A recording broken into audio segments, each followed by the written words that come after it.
പേരൻസും committee ഭാരവാഹികളും ഉസ്താദന്മാരും അറിഞ്ഞിരിക്കേണ്ട ചില വിഷയങ്ങളാണ്. അസ്സലാമു അലൈക്കും വറഹ്മത്തുള്ളാഹി വബറകാതുഹു. പ്രിയമുള്ളവരെ, സമസ്ത കേരള ഇസ്ലാമിക് മതവിദ്യാഭ്യാസ ബോർഡിന്റെ കീഴിൽ പഠിക്കുന്ന കുട്ടികളുടെ 1-ാം ക്ലാസ് മുതൽ 4-ാം ക്ലാസ് വരെയുള്ള കിതാബുകളിൽ നല്ല രീതിയിൽ മാറ്റങ്ങൾ വന്നിട്ടുണ്ട്.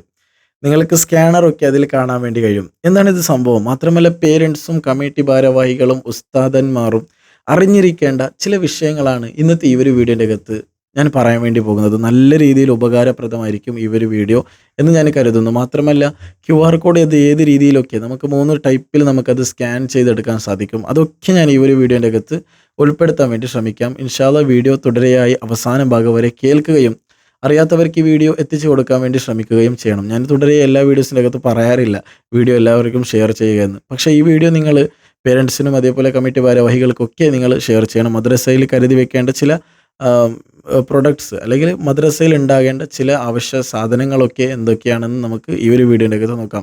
ഇനി ചെറിയ മദ്രസയാണെന്ന് വിചാരിച്ച് ആ ഒരു മദ്രസയിൽ എന്തൊക്കെയാണ് നമുക്ക് കൊണ്ടുവരാൻ വേണ്ടി സാധിക്കുക എന്നൊക്കെ ഞാൻ ഈ ഒരു വീഡിയോയിൽ ഞാൻ പറയാൻ വേണ്ടി ആഗ്രഹിക്കുകയാണ്. ഇൻഷാ അല്ലാഹ് വീഡിയോ തുടരെയായി കണ്ടു നോക്കുക. മുമ്പത്തെ സ്റ്റൈലിൽ നമുക്ക് കുട്ടികൾക്ക് പഠിപ്പിച്ചാൽ കുട്ടികൾക്കൊരു ഇഷ്ടം തോന്നില്ല. ഈ കുട്ടികൾ മദ്രസയിൽ വരണം എന്നുണ്ടെങ്കിൽ അവർക്കൊരു ഇഷ്ടത്തോടെ വരാൻ വേണ്ടി കഴിയണം, അല്ലേ? അതിന് സാധിക്കണമെന്നുണ്ടെങ്കിൽ നമ്മുടെ പഠന ശൈലികൾ അല്പം മാറേണ്ടിയിരിക്കുന്നു എന്ന് മനസ്സിലാക്കി സമസ്ത കേരള ഇസ്ലാമിക് മതവിദ്യാഭ്യാസ ബോർഡ് അതിനെ നല്ല രീതിയിൽ മാറ്റങ്ങൾ കൊണ്ടുവന്നിട്ടുണ്ട്. ആദ്യം നമുക്ക് പേരൻസിൻ്റെ ഭാഗം ഒന്ന് നമുക്ക് ക്ലിയർ ചെയ്യാം. പേരൻസ് പഠിപ്പിക്കേണ്ട രീതി. പേരൻസിന് കുറച്ച് പേരൻസിനൊക്കെ ഇപ്പോഴത്തെ പേരൻസിനൊക്കെ നല്ല രീതിയിൽ അറിവുകളൊക്കെ ഉണ്ട്. മുമ്പത്തെ പേരൻസിനാണെങ്കിൽ കുറച്ച് അറിവ് കുറവ് എന്ന് വേണമെങ്കിൽ നമുക്ക് പറയാം, അല്ലേ? അതിൽ യാതൊരു ഡൗട്ട് വേണ്ട. എന്ന് വെച്ചാൽ ചില പേരൻസിനാണ് ഞാൻ പറയുന്നത്. അവർക്ക് ഈ മദ്രസയുടെ ഈ ബൈത്തുകളൊക്കെ പഠിപ്പിച്ച് കൊടുക്കാനും അതേപോലെ പാട്ടുകളൊക്കെ കുട്ടിപ്പാട്ടുകളൊക്കെ പഠിപ്പിച്ച് കൊടുക്കാനും നല്ല രീതിയിൽ പാടുകൾ വരുന്നുണ്ട്, അല്ലേ? കഷ്ടം വരുന്നുണ്ട്. അവർക്കൊക്കെ എളുപ്പമായിട്ടാണ് ഇന്നിപ്പോൾ നമുക്ക് ഈ ഒരു കിതാബിൻ്റെ മാറ്റത്തിൽ നമുക്ക് കാണാൻ വേണ്ടി സാധിക്കുന്നത്. ഇത് 1-ാം ക്ലാസ്സിൻ്റെ തഫ്ഹീമു തിലാവയാണ്. ഞാൻ നിങ്ങൾക്കിതിൽ ചെറിയൊരു ഇത് കാണിച്ചു തരാം. ഇവിടെ നിങ്ങൾ നോക്കുക, എല്ലാ പാഠത്തിൻ്റെ അകത്തും ഓരോ QR കോഡ് കൊടുത്തിട്ടുണ്ട്. ഞാൻ ആദ്യം പേരൻസിൻ്റെ ഭാഗം ക്ലിയർ ചെയ്യാം, എന്നിട്ട് നമുക്ക് മറ്റു കാര്യങ്ങൾ സംസാരിക്കാം. ഇവിടെ ഒരു QR കോഡ് കൊടുത്തിട്ടുണ്ട്. ഈ QR കോഡ് സ്കാൻ ചെയ്താൽ ഇതിൽ വരുന്ന ബൈത്തുകളും പാട്ടുകളും കുട്ടി സ്റ്റോറികളും ഇതൊക്കെ നമുക്ക് ഓഡിയോ മുഖേന നമുക്ക് കേൾക്കാൻ വേണ്ടി സാധിക്കും. മാത്രമല്ല, വലിയ കിതാബുകൾ, അതായത് 3-ാം ക്ലാസ് 2-ാം ക്ലാസ്സിൻ്റെ 4-ാം ക്ലാസ്സിൻ്റെ കിതാബുകളിലൊക്കെ നോക്കിയാൽ അതിൽ ഫിഖഹിൻ്റെ അതായത് ഉളെടുക്കുന്ന എങ്ങനെയാണ്, അതിൻ്റെ രീതി എങ്ങനെയാണ്, തുടർന്ന് വീഡിയോ തന്നെ ദൃശ്യങ്ങളായിട്ട് നമുക്ക് കാണാൻ വേണ്ടി സാധിക്കും എന്നുള്ളതാണ് ഏറ്റവും മർമ്മപ്രധാനമായ വിഷയം. ഇത് വളരെ ടോപ്പായിട്ടുള്ള ഒരു അപ്ഡേഷനാണ് സമസ്ത കേരള കൊണ്ടുവന്നിട്ടുള്ളത്, അല്ലേ?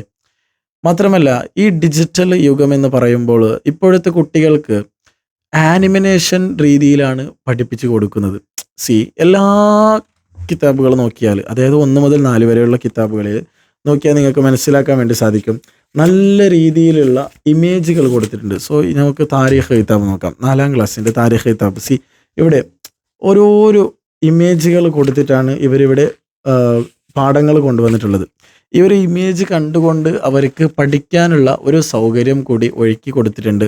മാത്രമല്ല, ഈ കിതാബുകളിൽ നല്ല രീതിയിൽ മാറ്റങ്ങൾ കൊണ്ടുവന്നിട്ടുണ്ട്. അതായത് ഒരു വിഷയം അത് ഡീറ്റെയിൽഡ് ആയിട്ട് വിശദീകരണം മുമ്പ് ഉണ്ടായിരുന്നു. പക്ഷേ ഇപ്പോഴങ്ങനെയല്ല. അതിൽ ഇമ്പോർട്ടൻ്റ് ആയിട്ടുള്ള ചില ഭാഗങ്ങൾ മാത്രമായിട്ട് അവിടെ കൊടുക്കുന്നുണ്ട്. അതിനെ വിശദീകരിച്ച് പറയേണ്ടത് ഉസ്താദന്മാരാണ്. അവർക്ക് അതിൻ്റെ ട്രെയിനിങ് ഒക്കെ ലഭിച്ചിട്ടുണ്ട്. അബ്വാബ് എന്ന് പറയുന്ന ക്ലാസ്സിലൂടെ അവർക്ക് വേണ്ട രീതിയിൽ അതിൻ്റെ വിശദീകരണമൊക്കെ കൊടുത്തിട്ടുണ്ട്. മാത്രമല്ല, അവർക്ക് ഹാൻഡ് ബുക്കും കൊടുത്തിട്ടുണ്ട്. ആ ഒരു ഹാൻഡ് ബുക്ക് നോക്കിയിട്ടാണ് ഇവർക്ക് പാഠം എടുക്കേണ്ടത്. ഇപ്പോൾ കുട്ടികൾക്ക് നോക്കുന്ന സമയത്ത് വലിയൊരു ടഫായിട്ട് തോന്നാതെ എളുപ്പത്തിൽ നമുക്കതിനെ പഠിച്ചെടുക്കാം എന്ന രീതിയിലാണ് കിതാബുകൾ ഇപ്പോൾ വന്നിട്ടുള്ളത്. അതിൽ യാതൊരു സംശയവും വേണ്ട. കുട്ടികൾക്ക് നല്ല രീതിയിൽ എളുപ്പമായി അല്ലെ കിതാബ് പഠിക്കാൻ വേണ്ടിയിട്ട്. ഈ പേരൻസ് QR കോഡ് ഏത് രീതിയിൽ നമുക്ക് സ്കാൻ ചെയ്യാം? ഒരു 3 ടൈപ്പിൽ നമുക്ക് ഈ ഒരു QR കോഡ് സ്കാൻ ചെയ്യാൻ വേണ്ടി സാധിക്കും.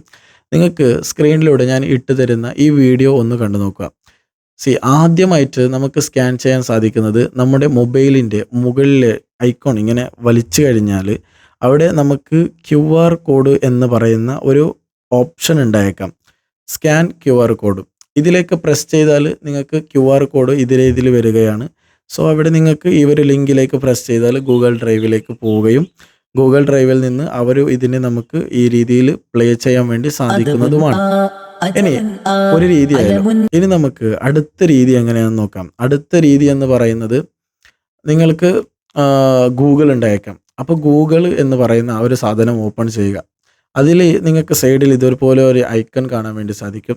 അതിലേക്ക് പ്രസ് ചെയ്യുകയും അവിടെ നിങ്ങൾക്ക് ഈ ഒരു സ്കാനറിനെ ഇങ്ങനെ കാണിക്കുകയും ചെയ്താൽ അവിടെ ഒരു ലിങ്ക് നിങ്ങൾക്ക് കാണാൻ വേണ്ടി സാധിക്കും. അതിലേക്ക് ഒന്ന് പ്രസ് ചെയ്ത് കൊടുത്താൽ മതി. അത് ഗൂഗിൾ ഡ്രൈവിലേക്ക് പോവുകയും അവിടുന്ന് നിങ്ങൾക്ക് ആ ഒരു ഓഡിയോ സന്ദേശമോ അല്ലെങ്കിൽ എന്താണോ ആ ഒരു കിതാബ് ആ ഒരു പാഠത്തിലുള്ളത് അത് നിങ്ങൾക്ക് കേൾക്കാൻ വേണ്ടി സാധിക്കുകയും ചെയ്യും. ഇത് രണ്ടാമത്തെ രീതിയാണ്. ഇനി നമുക്ക് മൂന്നാമത്തെ രീതി എന്ന് പറയുന്നത് ഒരു ആപ്പ് ഇൻസ്റ്റാൾ ചെയ്ത് വെക്കുക. ജസ്റ്റ് നിങ്ങൾ പ്ലേ സ്റ്റോർ ഓൺ ചെയ്ത് അവിടെ ജസ്റ്റ് നിങ്ങൾ അടിച്ചു കൊടുത്താൽ മതി. എന്ത് QR കോഡ് എന്ന് അടിച്ചു കൊടുത്താൽ മതി, അല്ലെങ്കിൽ QR സ്കാനർ എന്ന് ഇങ്ങനെ അടിച്ചു കൊടുത്താൽ ധാരാളം നിങ്ങൾക്ക് ആപ്സ് കാണാൻ വേണ്ടി സാധിക്കും. ഇതൊക്കെ QR കോഡ് സ്കാൻ ചെയ്യുന്ന ആപ്സാണ്. അതിലേതെങ്കിലും ഒരു ആപ്ലിക്കേഷൻ ഡൗൺലോഡ് ചെയ്യുകയും അതിൽ നിന്ന് നിങ്ങൾക്ക് സ്കാൻ ചെയ്തെടുക്കാവുന്നതുമാണ്. ഇത് നിങ്ങൾക്ക് എളുപ്പത്തിൽ നിങ്ങൾക്ക് ചെയ്യാൻ സാധിക്കുന്ന 3 രീതിയാണ് QR കോഡ് സ്കാൻ ചെയ്യേണ്ട രീതികൾ. ഓക്കെ, ഇനി നമുക്ക് മദ്രസയിൽ ഉണ്ടാകേണ്ട അത്യാവശ്യ സാധനങ്ങൾ എന്തൊക്കെയാണെന്ന്. അതായത് ചില ആൾക്കാർ വിചാരിക്കും നമ്മുടെ മദ്രസ ചെറിയ മദ്രസയല്ലേ, ഇതിലൊന്നും വേണ്ട എന്ന് വിചാരിക്കും. പക്ഷെ അങ്ങനെയൊന്നും ചെയ്യരുത്.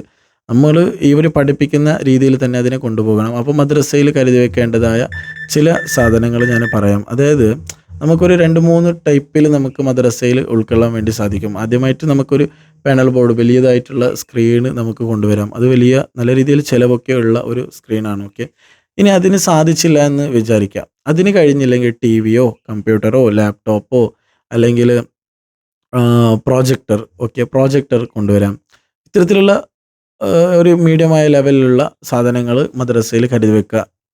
മാത്രമല്ല ഇതിനും സാധിക്കാത്ത ആൾക്കാരുണ്ടെങ്കിൽ അല്ലെങ്കിൽ ഇതിനും സാധിക്കാത്ത മദ്രസകൾ ഉണ്ടെങ്കിൽ, അത്രയും ചെറിയ മദ്രസകൾ ഉണ്ടെങ്കിൽ, അത്ര മദ്രസകളില്ല ഇനി ഉണ്ടെങ്കിൽ ഒരു ബ്ലൂടൂത്ത് സ്പീക്കറോ അല്ലെങ്കിൽ മൊബൈൽ ഫോണിലോ ഇതിനെ കേൾപ്പിച്ചു കൊടുക്കുക കുട്ടികൾക്ക്. ഖുർആനോത്തും തജ്വീദും മറ്റ് എല്ലാ കാര്യങ്ങളും ഇപ്പോൾ നമുക്ക് ഓൺലൈനിലൂടെ കേൾപ്പിച്ചു കൊടുക്കാൻ വേണ്ടി സാധിക്കുന്നതാണ്. നല്ല രീതിയിലുള്ള ഖിറാത്തുകളും ഒക്കെ നമുക്ക് കേൾക്കാൻ വേണ്ടി സാധിക്കും അവിടെ നിന്ന്. അപ്പോൾ ഈ രീതിയിൽ മദ്രസയിൽ ചില അവശ്യ സാധനങ്ങളൊക്കെ കരുതി കൂട്ടി വെക്കാൻ വേണ്ടി ശ്രമിക്കുക. ഓക്കെ, ഇനി ഇതിൽ നിന്ന് ആരെങ്കിലും എന്തെങ്കിലും ഇത് സംശയങ്ങളുണ്ടെങ്കിൽ നിങ്ങൾക്ക് തീർച്ചയായിട്ടും കമൻറ്റ് ബോക്സിലൂടെ ചോദിക്കാവുന്നതാണ്. ഞാൻ നിങ്ങൾക്ക് അടുത്ത വീഡിയോയിൽ നിങ്ങൾക്ക് ഇതിനെ പറ്റിയിട്ട് ഡീറ്റെയിൽഡ് ആയിട്ടുള്ള വീഡിയോ ഞാൻ നിങ്ങൾക്ക് ചെയ്തു തരുന്നതാണ്. മാത്രമല്ല ഇപ്പോഴത്തെ യുഗം എന്ന് പറയുന്നത് ഡിജിറ്റൽ യുഗമായതുകൊണ്ട് കുട്ടികൾ നല്ല രീതിയിൽ സ്പീഡായിട്ടാണ് വളർന്നുകൊണ്ടിരിക്കുന്നത്. എന്ന് വെച്ചാൽ അവരുടെ മൈൻഡ് വർക്ക് അത്രത്തോളം സ്ട്രോങ് ആയിട്ടുണ്ട്. അവർക്ക് വേണ്ട രീതിയിൽ ഇപ്പോൾ നമുക്ക് കൊടുക്കാൻ കഴിഞ്ഞാൽ അവർ നല്ല രീതിയിൽ ഇസ്ലാമിനെ പറ്റി പഠിക്കുകയും ദീനിനെ സംബന്ധിച്ച് പഠിക്കുകയും ചെയ്യും എന്നുള്ളതിൽ യാതൊരു സംശയവും വേണ്ട. അപ്പോൾ അവർക്ക് വേണ്ട രീതിയിൽ സൗകര്യങ്ങൾ ഒരുക്കി കൊടുക്കുന്നത് നമ്മുടെ കടമയാണ്. കമ്മിറ്റി ഭാരവാഹികളാണെങ്കിലും ഉസ്താദന്മാരാണെങ്കിലും പേരൻസ് ആണെങ്കിലും ആരാണെങ്കിലും. ഓക്കെ, ഇതിൽ നിന്ന് ചില ഡിസ്അഡ്വാൻറ്റേജസ് ആയിട്ട് എനിക്ക് കാണാൻ വേണ്ടി, പേഴ്സണലായിട്ട് എനിക്ക് കാണാൻ വേണ്ടി കഴിയുന്നത് എന്താണെന്ന് വെച്ചാൽ കിതാബിനെ പറ്റിയിട്ടല്ല, അതേപോലെ ഈ വീട്ടിൽ ഈ ഒരു QR കോഡ് എന്ന രീതിയിൽ വരുമ്പോൾ കുട്ടികൾ മുമ്പ് ഓൺലൈൻ ക്ലാസ് ഉണ്ടായിരുന്നു. അതായത് ലോക്ക്ഡൗൺ സമയത്ത്. ആ സമയത്ത് കുട്ടികളൊക്കെ ഫോണ് കയ്യിൽ നിന്ന് എടുക്കുകയും പേരൻസിൻ്റെ കയ്യിൽ നിന്ന് എടുക്കുകയും അവർ വേറെ എന്തെങ്കിലും ഗെയിംസോ അല്ലെങ്കിൽ മറ്റെന്തെങ്കിലും കളിക്കുകയും ചെയ്തുകൊണ്ടിരുന്നു. അപ്പോൾ കുറേ കാര്യങ്ങളൊക്കെ നമുക്ക് അതിൽ നിന്ന് മനസ്സിലാക്കാൻ വേണ്ടി സാധിച്ചിട്ടുണ്ട് ലോക്ക്ഡൗണിൻ്റെ സമയത്ത്. അപ്പോൾ ഇതിന് ഉള്ള ഒരു വഴി എന്ന് പറയുന്നത് അവർക്ക് ഇത് വെച്ച് കൊടുക്കുന്ന സമയത്ത് പേരൻസും കൂടെ തന്നെ ഇരിക്കുക എന്നുള്ളതാണ് ഏറ്റവും പ്രധാനപ്പെട്ട വിഷയം. നിങ്ങൾക്ക് എന്ത് അറിഞ്ഞില്ലെങ്കിലും നിങ്ങൾ ഇരുന്ന് അവർക്ക് അതിനെ കേൾപ്പിച്ച് കഴിഞ്ഞ് ആ മൊബൈൽ ഫോൺ വാങ്ങുകയും ചെയ്യണം. അവരുടെ കയ്യിൽ തന്നെ മൊബൈൽ ഫോൺ കൊടുത്ത് നിങ്ങൾ വേറെ എന്തെങ്കിലും പണിയിലേക്ക് പോവുകയോ ഇത്തരത്തിലുള്ള കാര്യങ്ങൾ ഒരിക്കലും ചെയ്യാൻ പാടില്ല. കൂടുതലായിട്ടൊന്നും ഞാൻ പറഞ്ഞ് ലാഗടിപ്പിക്കുന്നില്ല. തീർച്ചയായും എന്തെങ്കിലും നിങ്ങൾക്ക് ചോദിക്കാനോ പറയാനുണ്ടെങ്കിൽ കമൻറ്റ് ബോക്സിലൂടെ അറിയിക്കുക. അഭിപ്രായങ്ങൾ നിർദ്ദേശങ്ങളുണ്ടെങ്കിലും കമൻറ്റ് ബോക്സിലൂടെ അറിയിക്കുക. ഇൻഷാ അല്ലാഹ് ഈ വീഡിയോ ഇവിടെ വെച്ച് വൈൻഡപ്പ് ചെയ്യാം. വസ്സലാമു അലൈക്കും വറഹ്മത്തുള്ളാഹി വബറകാതുഹു.